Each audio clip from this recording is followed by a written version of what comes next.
Good day, language lovers. Imagine being called out by an entire group of linguists because you keep spelling color with AU and center with an RE ending. Except wait, that's actually how Canadians are supposed to spell things. So what on earth could Canadian linguists possibly be upset about? Well, buckle up, because this spelling scandal is about to get absolutely delightful, and yes, we're living in a timeline where how a prime minister spells words has become a legitimate political controversy. Quick favor, if you're loving this, hit that subscribe button and smash the notification bell to keep getting the latest updates on Canadian and UK politics. Cheers if you did. Now back to the show. Right, so here's the absolutely bonkers situation we find ourselves in. A group of Canadian linguists, academics, and language experts have formally asked the Prime Minister to reconsider certain spelling choices in official government communications. Now, you might be thinking, wait, don't Canadians already use British spelling? We write color not color, honor not honor, center not center.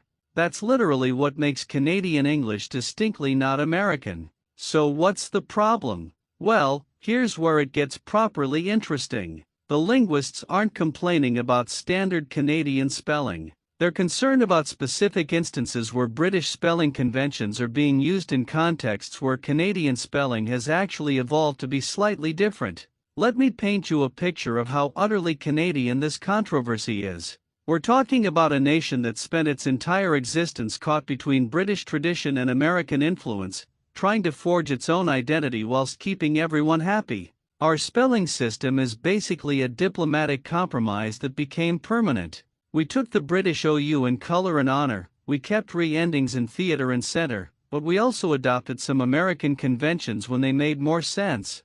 We spell tire the American way, not tire like the Brits. We write aluminum without the extra I that British aluminium has. Canadian English is essentially a linguistic peacekeeping mission. But here's where the Prime Minister apparently went rogue. According to these linguists, official government documents have been increasingly defaulting to British spellings in cases where Canadian usage has actually diverged. We're talking about words like program versus program. In Britain, program refers to a television show or scheduled event, whilst program is used for computer code. In Canada, we've largely abandoned program altogether and just use program for everything. It's simpler, it's distinctly Canadian, and it's been standard usage for decades.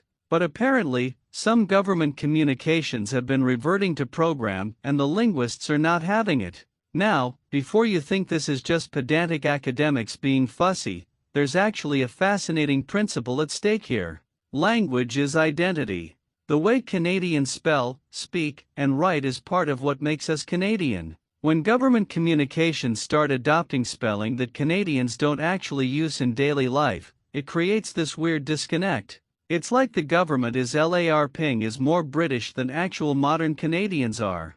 And for linguists who study Canadian English as a legitimate distinct variety of the language, this feels like erasure of Canadian linguistic identity. The timing of this complaint makes it even more delicious. We're living in an era where Canadian identity is being questioned and debated more than ever. What does it mean to be Canadian? How do we distinguish ourselves from Americans without just being Britain's distant cousin who moved abroad? Our language is actually one of the most tangible markers of Canadian identity. When someone writes, "I went to the theater to watch a program about the honor of labor," that's distinctly Canadian spelling. When government documents start looking like they were written in Westminster rather than Wellington Street, it raises questions about whose standards we're following and why. Here's the kicker though. The Prime Minister's office has reportedly been somewhat baffled by the complaint.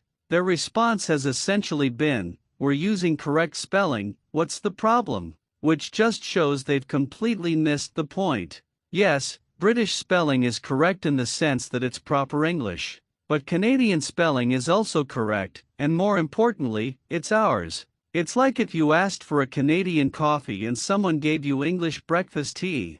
Sure, it's a perfectly good beverage, but it's not what you asked for, is it? The linguists have put together quite the compelling case too. They've documented instances across government websites, official communications, and public documents where British spelling conventions that Canadians abandoned years ago are mysteriously reappearing. They've pointed out that Canadian dictionaries, Canadian style guides, and Canadian journalism standards all recognize Canadian English as distinct from British English. They're essentially saying, we've spent decades establishing and codifying Canadian English, and now the government seems to be ignoring all that work.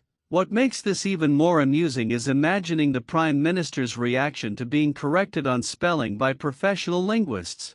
Can you picture that conversation? "Excuse me, Prime Minister, but you're spelling like a Brit again." It's the most Canadian controversy imaginable. We're not arguing about major policy differences or constitutional crises. We're having a polite but firm discussion about whether to include AU in certain words and whether program is appropriately Canadian. The broader implications are actually quite interesting though. If the government can't even get Canadian spelling right, what does that say about attention to Canadian identity in policymaking? It's a small thing, sure, but small things often reveal larger patterns. Are decisions being made by people who don't quite understand Canadian distinctiveness? Is there a creeping tendency to default to British or American standards rather than developing genuinely Canadian approaches? Thanks for watching, language enthusiasts. Keep fighting the good fight for proper Canadian spelling.